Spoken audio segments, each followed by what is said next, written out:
I'm going to show a video today of a 3D printer that I built. I am using two Unimat bases here. This was a 3-axis CNC mill. I replaced the cutting tool with a MakerBot Mark 6 extruder. You can see the plastic filament going up to a spool here that feeds the plastic in. I have the control computer down here on the floor and the monitor mounted to the wall. And what I'm doing here is I hand wrote some G-code to make little squares and then take a step up in Z and squirt out melted plastic. I installed this temperature controller. I had the head stabilized at 245 degrees Celsius. And so this is going to be a bit of a longish video. What I've been doing in just 2 dimensions so far today is drawing little squares, and you can see I drew one box with a few layers, and so this box is going to be several layers. And so what I'm going to do is I'm running Mach 3 here, just running G-code, and so I'm going to start the code. And you'll see the head come down and start spitting out molten plastic and making a square, taking a step up in Z, making a new square, and on until it builds a 4-sided box. Oh dear. Well, I forgot to re-zero my X and Y axes, and so it repeated where it just was. Luckily it just popped off the last square, so that's not so bad. So you heard it take a little tiny step up in Z.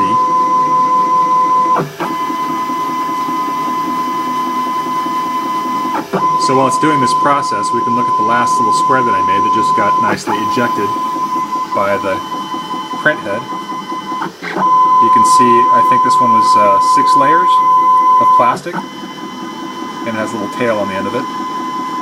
I just have a piece of plastic mounted to the base of the milling machine here, and that's the basis for where the plastic is sticking down.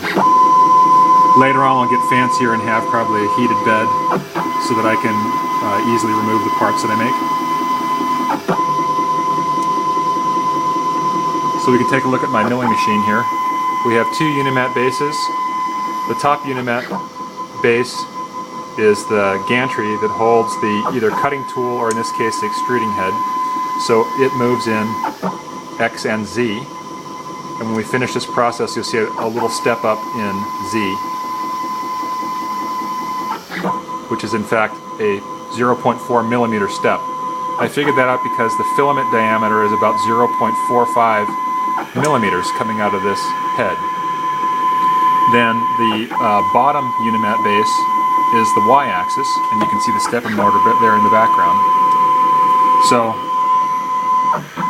my 4-axis stepper motor controller is in this little box here, and then this 12-volt power supply powers both the stepper motor controller and heats the extruder head, which is in turn controlled by this little PID controller, which essentially turns a relay on and off repeatedly to try to maintain 245 degrees Celsius or whatever temperature that I set. So we can see the progress of my little part here. Should look much like the last part except a little bit taller. Now eventually the idea is, rather than writing by hand G-code, what I'll do is use the SkynForge program, I hope I'm pronouncing that correctly, so that I can use a 3-dimensional CAD drawing and use SkynForge to slice it up into many layers. And then I can convert that to G-code, which I should be able to feed to this machine, which is running Mach 3 to control the stepper motor controller, which is controlling the machine. So there's the X-axis spinning away, the Y-axis spinning away. And then every time it comes back to the X0, Y0 position, you'll see the Z-axis take a little step up of 0.4 millimeters. And so where are we in the G-code here? I'm at now a height of 4.8 millimeters from the starting position. Keeping in mind also, my first Z height was not 0, it was 0.4. I didn't go to 0.45 because I wanted that first layer to stick down a little bit. So I made it slightly interfere with the surface so that it would sort of squish out from the extrusion head and stick down to the plastic surface.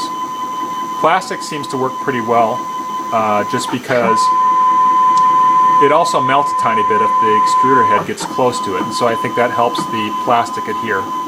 But you can also see that my spool of plastic is feeding pretty nicely here. Everything seems to be working properly. This is my first slightly complex three-dimensional object that I'm making with my 3D printer.